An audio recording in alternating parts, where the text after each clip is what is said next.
Hello YouTube, this is Chris coming to you again. I'm sorry, still a little under the weather, but figured I'd do another one of my AK videos, and I'm asking for some help on this one because I picked this one up the other day for $600. I did do a little research on it, and I noticed that this was a 1063 model, so I know that they go for a little bit more expensive than the other ones.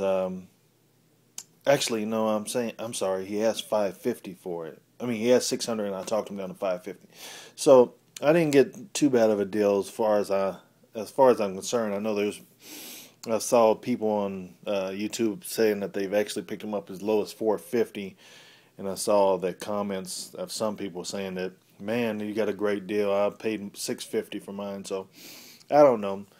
I hope that I didn't get robbed on it, but I see that did come with a couple of scratches. No dings as far as dents or anything, so I'm happy with it. I am going to get it repainted, and the front sight is canted a little bit. There are videos on YouTube to show you how to fix that.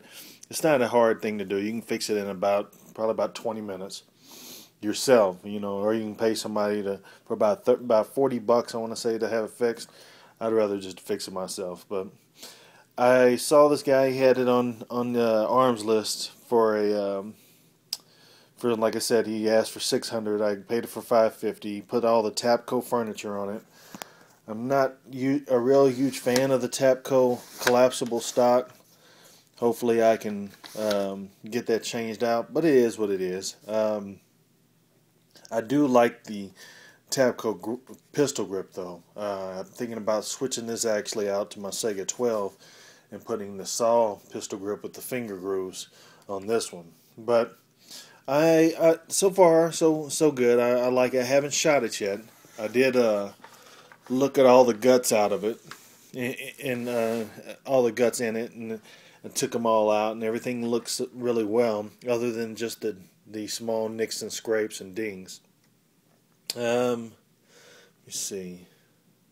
Yeah, if anybody can help me know what that GP stands for. I did see that it's made in it's a Romanian Wasr, just like the Wasr 10, like that one is.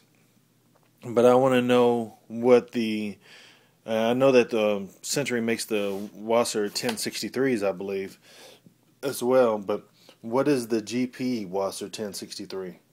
I don't claim to be a genius or an expert on these things. I just got into collecting guns a year or so ago, but I really am interested on. I mean, I've been shooting guns and stuff for over 10, almost 15, no, about 12 years as far as whenever with pistols. But I really just got into buying and selling and trading firearms here really strong here in the past year or so.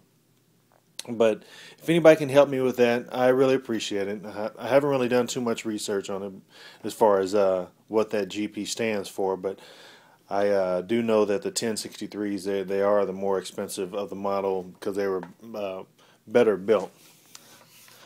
Now, Tex Grebner, which I'm not a huge fan of his, but he does know his Kalashnikov products, and he says on one of his videos that anything made before 1970 were the better built AK-47s.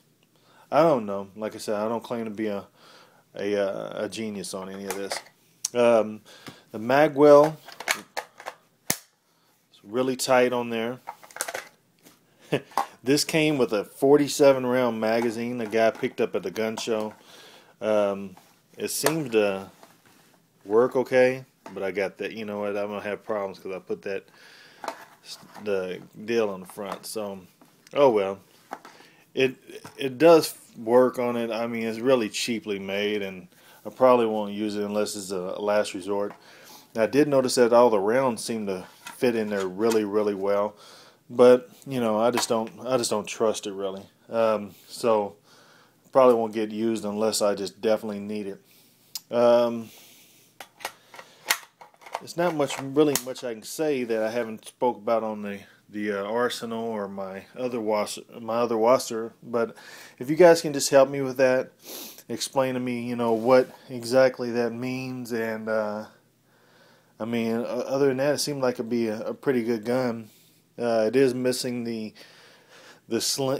sling hookup right here. Basically, what it is that you end up having a wedge on one side. You can put it on either or side, and then it has a wedge with a sling mount on, and you put it in that side, and then on this side it has a wedge that you put in, and you screw it in and connects to the other wedge that has the sling mount on it. So that's missing, but I'm sure I can pick one up if I needed to. But other than that, I mean, it's not in bad shape. If I was gonna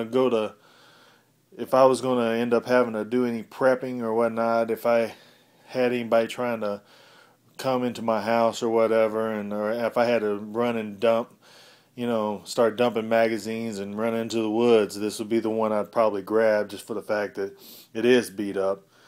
I haven't proven it yet, but as soon as I get to the range and I see how it shoots, it probably would be my one that I'll put 10,000 rounds through. That one and the other two, I'm going to try to keep looking really nice, just in case if I ever do decide to sell them, or I can display them to friends or whatnot. I will put rounds through them, but just not as many. But, we all have those guns that I got my Glock 17, I probably put 10,000 rounds through it, and I got a Browning High Power 1985 that my dad gave to me. I put, I want to say 3 total magazines through it. I think they fit 13 rounds apiece, so that's 39 rounds. And I know he put some rounds through it as well, but it's getting old, and I don't want to have to replace any firing pins in it. But let me know what you guys think. I appreciate all my subscribers, everything that you requested from me, and if you need anything, please don't hesitate to ask. I'll try to get back to you the same day. I really appreciate whenever I request something of individuals on YouTube, and they get back to me really quickly, because let's be honest, we're trying to find out information to see if we should buy these weapons, or if we're getting good deals, or what's wrong, if why is my gun failure to feed, if anybody else is having that problem, if you've been able to fix those issues, what all we need to do, because, or in this case, the canted front sight. Thank goodness that guy put that video up, because I'd have been so upset if I was shooting 9 o'clock every time, really bad. So just let me know. I appreciate all your help, and you have a good day, and God bless. Bye bye.